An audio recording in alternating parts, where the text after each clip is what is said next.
नमस्ते, थर्ड आई में आपका स्वागत है। सबसे बड़ी खबर, कर्पूरी ठाकुर साहब को भारत रत्न मिल गया। किसी भी सामाजिक न्याय वाले व्यक्ति ने, किसी भी भारतीय के लिए एक बड़े सम्मान की और बड़ी बात है। ये देर आया दुरुस्त आया, ये कर्पूरी ठाकुर जी को बहुत पहले मिल जाना चाहिए था, लेकिन कम से कम ये भारत रत्न दिया गया। ये क्यों दिया गया, इसके पीछे नीयत क्या है, इस पर बाद में बात करेंगे।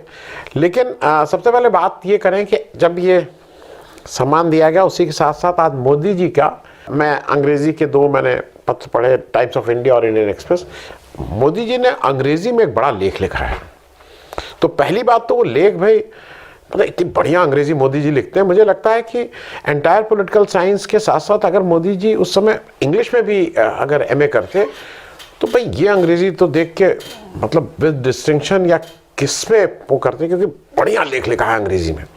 बोलते समय मालूम नहीं क्यों वो इतना हिचकिचा हचक हचक करके बोलते हैं, लेकिन लिखने में तो महारत हासिल है। मोदी जी ने ये बताया कि उनका जो source of information about Karpoori Thakur ji हैं वो कैलाशपति मिश्र जी हैं। कैलाशपति मिश्र जी वही हैं जिन्होंने, मैं अभी आगे बताऊंगा, जिन्होंने कर्पूरी ठाकुर की सरकार गिरवाई थी। और कर्पूरी ठाकुर से अगर सबसे ज्यादा कोई चिढ़ने वाला व्यक्ति बिहार में था तो वो जनसंघ के ये कैलाशपति मिश्र जी थे। लेकिन सोर्स तो सोर्स होता है। दूसरा, मोदी जी ने एक और स्पष्ट किया, मुझे ये थोड़ा अजीब सा लगता है, ये सारे भाजपा और जनसंघ के लोगों की आदत है ये सब करना। उन्होंने उस लेख में लिखा है कि वो नाई समाज से आते थे। जैसे बहुत साल पहले अमित शाह ने कहीं कहा था ना, गांधी जी के लिए वो चतुर बनिया है।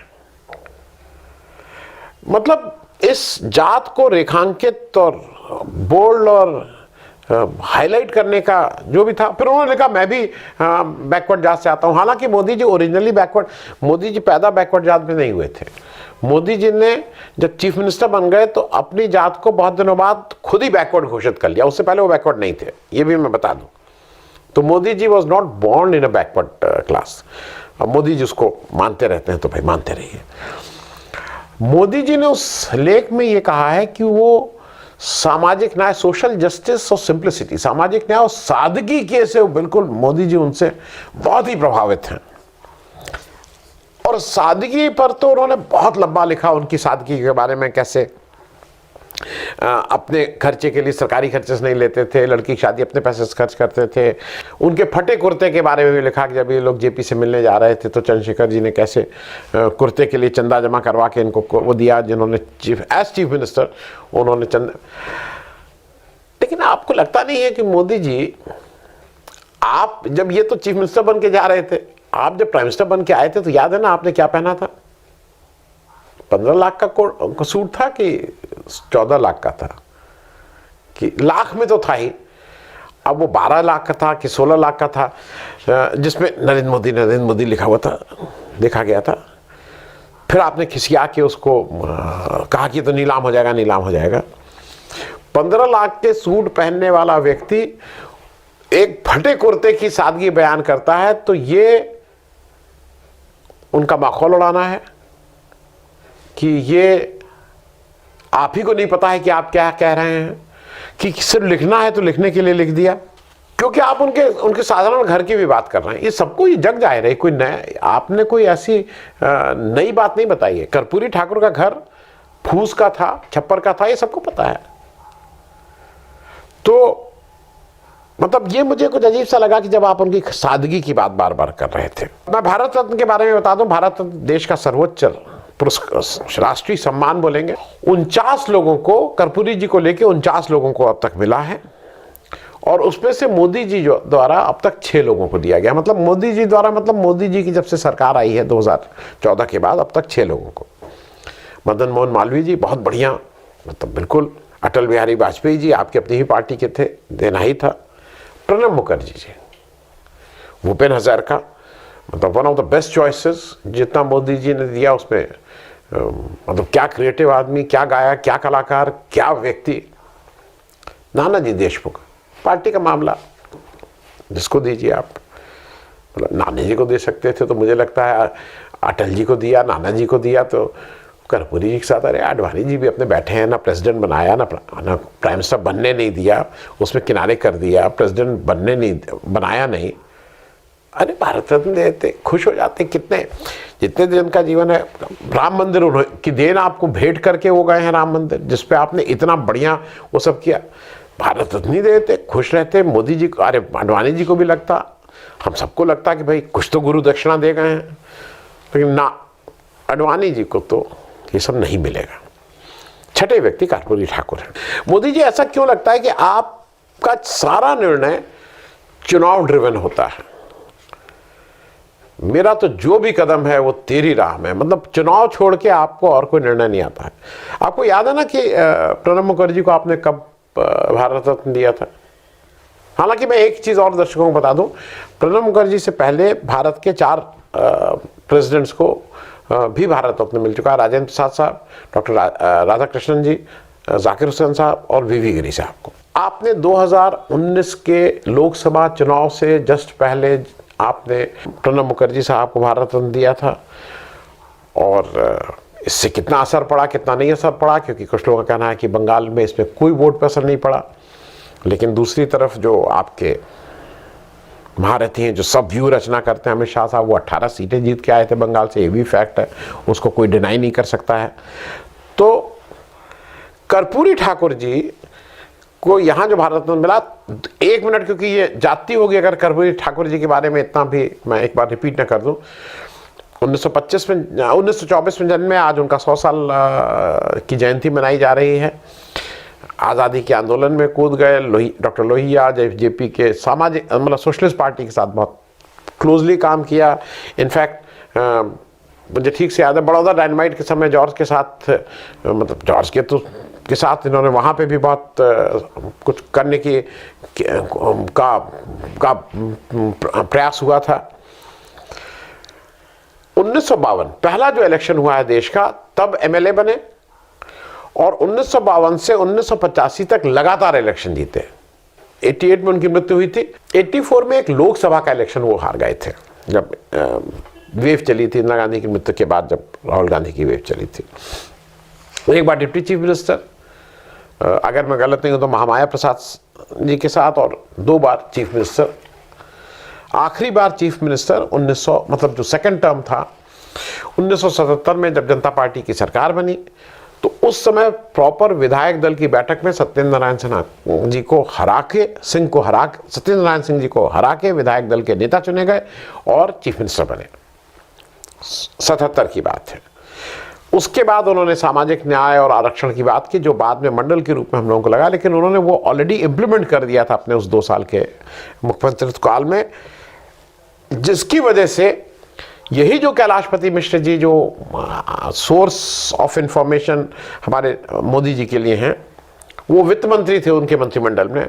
उन्होंने षड्यंत्र, मतलब उन्होंने नहीं, उनकी पार्टी जनसंघ ने षड्यंत्र करके कर्पूरी ठाकुर जी को उनके, मतलब चीफ मिनिस्टर पद से हटाने का काम किया, जैसा कर्नाटक और कई जगह देखा। उस समय इस तरह से नहीं होता था, मतलब पार्टी के अंदर ही लीडर चेंज किया गया, और उनको अप्रैल 79 में अपने पद से जाना पड़ा।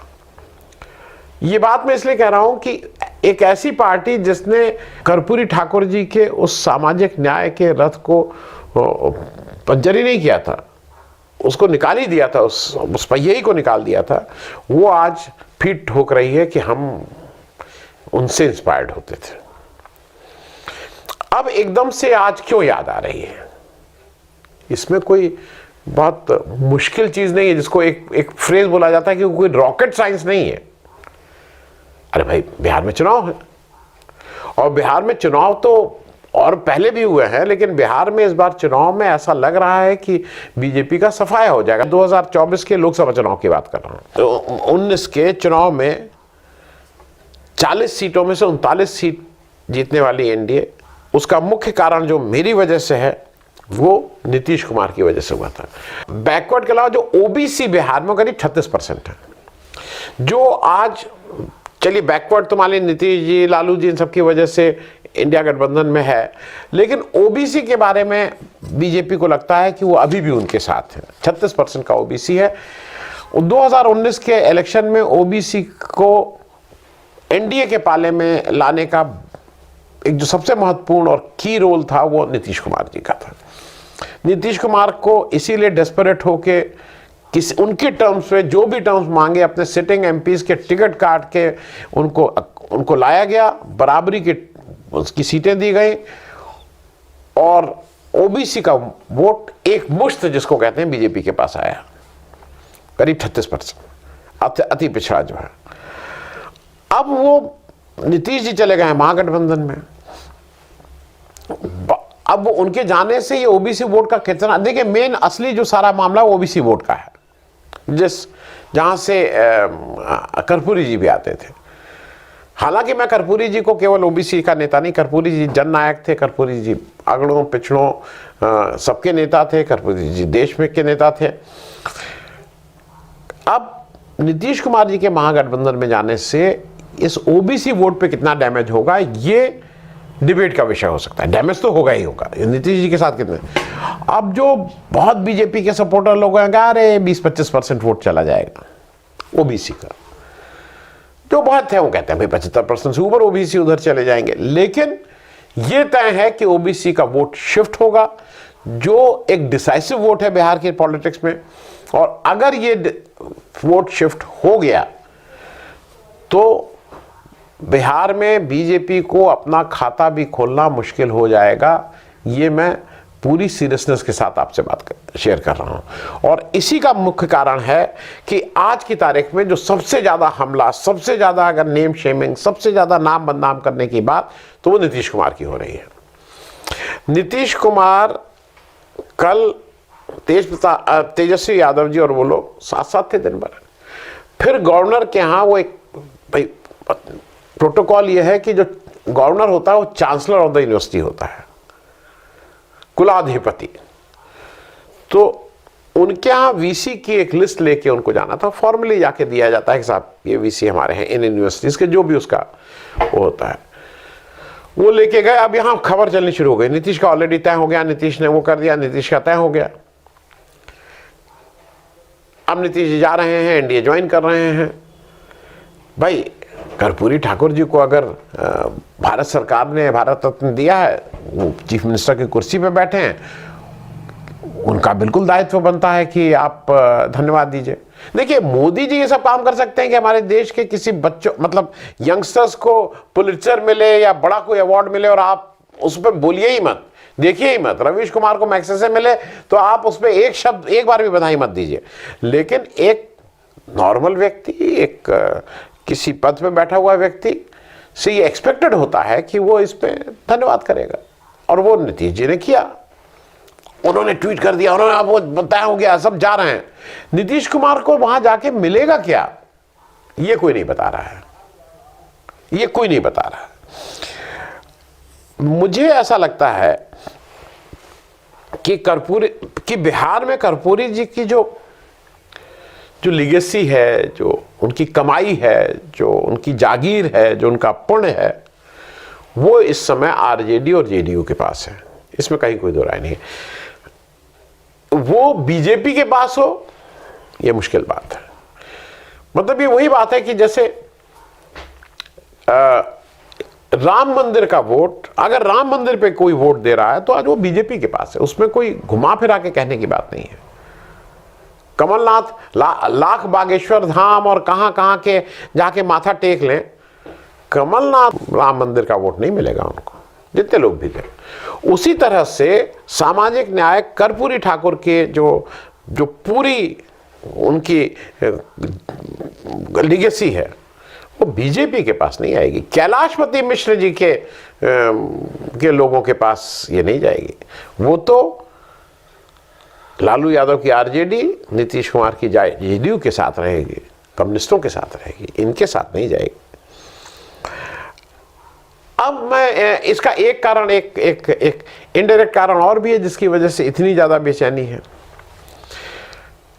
उसके दो हैं। एक तो नीतीश कुमार 40 में से 0 करने की क्षमता रखने वाला एक व्यक्ति जो क्षमता शायद राहुल गांधी भी इस समय, क्षमता नहीं मैं बोलूंगा, जो ये कर सकते हैं। नीतीश कुमार इनको 40 में से 0 कर सकते हैं, बिहार में इनका अकाउंट नहीं ओपन कर सकते। ये ताकत है इस समय नीतीश कुमार की, वो अपने जिस तरह से वो मैनेज करते हैं दूसरी ताकत, नीतीश कुमार ही वो शख्स हैं जिन्होंने जाति जनगणना करके उसके रिजल्ट्स करके और सब अनाउंस कर रहे हैं, और वो अगर आज उसकी कोई जाति जनगणना की कोई फसल तैयार होती है तो उस फसल को सबसे पहले काटना, सबसे ज़्यादा काटना नीतीश कुमार करेंगे, इसमें कहीं कोई दो राय नहीं। खास करके बिहार में तो और कोई शायद कुछ न कर पाए, ये उन्हीं को करना है।